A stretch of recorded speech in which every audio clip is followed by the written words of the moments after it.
What is the most effective way to measure whether progress is being made in the complex sale? Not just know that things are moving along, but also know whether you're ahead, behind, or it's too close to call. These are the questions we'll answer in this video. So this is the second video in a two-part series. Part one is called the two most common and flawed models for tracking the complex sale. And if you haven't watched that one yet, I recommend you do that now.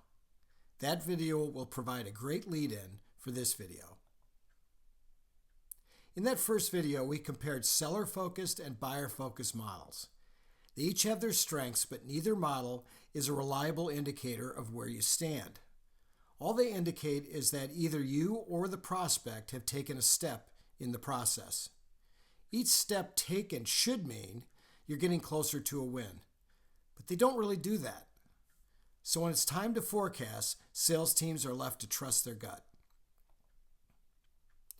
To truly measure whether progress is being made toward a decision, it's true that client actions are better to track than seller actions, but the only buyer actions that indicate that you're probably winning or losing are those that show preference, those that are biased in your favor. Let me explain with two simple examples. Let's say that you're competing with one other vendor for a prospect's business. There are 5 people on their evaluation team. You've both been asked to give a presentation, and you both do so. Now that step would advance the process in either a seller or a buyer-focused model, right? But what if only 3 of the 5 committee members show up to your presentation and all 5 show up to your competitors? Just based on that fact alone, would you feel you're ahead or behind? That's an example of a biased action, unfortunately, toward your competitor. Here's a second example. In my presentation class called Developing and Delivering Great Presentations, I advocate reaching out to audience members ahead of time to find out what they want to see covered in the presentation and what questions they want to have answered so that their time spent with us will be well worth it. Well, let's say that 3 of the 5 committee members respond, and I use that information to tailor my presentation. Even better, at the beginning of the presentation, I highlight what the 3 said and ask the other 2 for their input. My competitor does none of this. I found out because one of the audience members volunteers that information after we've done. Just based on this information alone, who do you think is in the lead?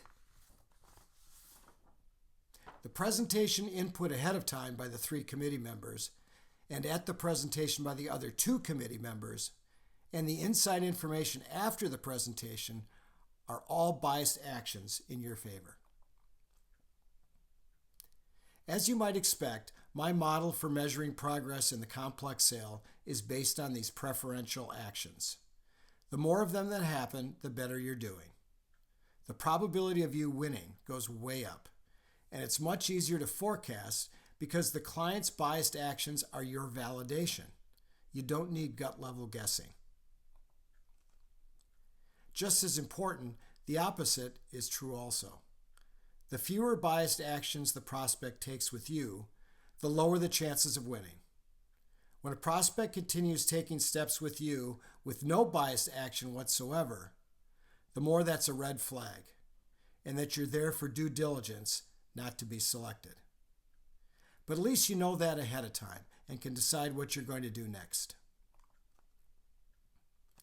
I started teaching this method to my clients over 25 years ago and have created and utilized over 35 different preferential actions. Our clients and I select the ones that make the most sense for their business, the ones that are predictive of success. Here are 3 more examples of biased or preferential actions. Number 1, the evaluation team modifies their decision criteria in our favor. Number 2, we receive inside information by a second key player, what I like to call a coach. Third, the prospect edits or improves our draft proposal, so their executive team is more likely to approve it.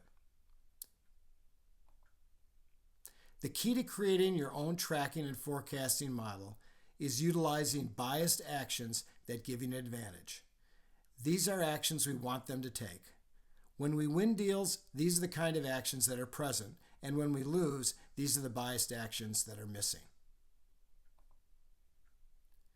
If this is an area you'd like some help in, just reach out to me at labarbergroupuniversity.com. I'll be happy to talk to you. Thanks for watching. And remember, please like, share, or comment if you found this valuable. I'm Bob LaBarbera. So long.